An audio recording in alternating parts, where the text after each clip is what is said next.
The cabin door of the Gulfstream G650 hissed open. Marcus Webb stepped onto the tarmac, his tailored suit catching the afternoon sun. He was the youngest black CEO of a Fortune 500 tech company, and his private jet was a symbol of his hard-earned success. Today, it would become a battlefield. Flight attendant Sandra glanced up from her clipboard, her expression hardening the moment Marcus entered the cabin. She didn't greet him. She didn't smile. Instead, she turned away sharply, muttering something under her breath that sounded like, "Another one taking what he doesn't deserve." Marcus heard it. He chose silence, not weakness. Strategy. He moved toward the forward cabin, settling into his leather seat. As the pilots prepared for takeoff, Sandra approached with a glass of water. She didn't hand it to him. She set it down so roughly that it sloshed across the polished oak table. "Watch it," she snapped, her voice dripping with contempt. "Don't want you making a mess back here." Marcus's jaw tightened. He'd faced discrimination before. He learned to navigate it. But something about this moment felt different. This was his plane, his company, his success. And she was trying to diminish it. "Is there a problem?" Marcus asked calmly, his voice steady as steel. "The problem," Sandra leaned against the armrest, crossing her arms, "is people like you thinking you belong in spaces like this. You people didn't build this industry. You just took the opportunities from those of us who actually earned them." The words hung in the recycled air like poison. Marcus stood up slowly, deliberately. "Call your supervisor. Now." Sandra laughed, a harsh, bitter sound. "Or what? You'll fire me." She reached out and shoved his shoulder, hard enough to make him stumble back. "That's not how this works, boy. I've been flying this route for 15 years. Who do you think people will believe?" It was the shove that changed everything. Marcus's eyes went cold. He pulled out his phone and pressed record on the security camera feed that monitored every inch of his aircraft. Everything was already captured. Every word. Every moment of her assault. "Security team, this is Marcus Webb. I need immediate removal of cabin crew member Sandra Hayes from the aircraft. We're not taking off." His voice was pure authority, no anger, just ice cold command. Within 40 seconds, the cockpit door opened. 2 uniformed officers entered. Sandra's face went white. She tried to backtrack, her voice cracking. Wait, you don't understand. I was just joking around. He's being too sensitive." "We heard everything," one officer said quietly, showing her his earpiece. The entire crew had been listening to the cabin audio.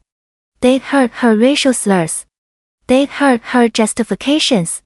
They'd heard a woman so consumed by her own bitterness that she'd attacked her employer. Sandra was removed from the aircraft within 90 seconds. As the officers escorted her away, she screamed threats and insults. Marcus watched without expression. This wasn't victory. This was simply consequences meeting their owner, but it didn't end there. Marcus immediately contacted his company's legal department. An investigation launched that same evening. By the next morning, the airline that had provided the crew received a formal complaint. Security footage was reviewed. Employee records were checked. What they found was shocking, though Marcus wasn't surprised. This wasn't Sandra's first incident. There were 17 previous complaints about her behavior toward Black passengers, Latino passengers, Asian passengers. 17 reports ignored. 17 chances given because nobody had pushed back hard enough. Within 72 hours, Sandra Hayes was terminated. Not just from the crew rotation. From the entire airline. Her termination letter cited a pattern of discriminatory behavior and unprovoked physical assault, but Marcus went further. He used his platform. He held a press conference where he didn't celebrate her firing. Instead, He spoke about the systemic failures that allowed someone like Sandra to operate unchecked for 15 years. He spoke about the passengers who had suffered before him. He announced a new initiative through his foundation to train airline staff on racial sensitivity and accountability. This incident, Marcus said to the cameras, his voice resonating with quiet power, isn't about one angry woman. It's about an industry that turned its head while passengers were being disrespected and harassed based on their race. Change doesn't come from asking permission. It comes from demanding justice and building better systems so no one else has to endure what I experienced. What countless others have experienced. The story went viral. Not as a moment of conflict, but as a moment of accountability. 6 other airlines launched similar reviews of their crews. 43 employees resigned before investigations could begin. 28 were terminated. Most importantly, new protocols were established. Real protocols. With teeth, Sandra Hayes eventually issued a hollow public apology, admitting to nothing real, accepting everything false. Nobody believed her. Her name became synonymous with consequences. With the moment when power finally responded to racism with swift, undeniable justice, Marcus boarded his jet the following week. He had a new crew. They greeted him with respect. They served him with professionalism.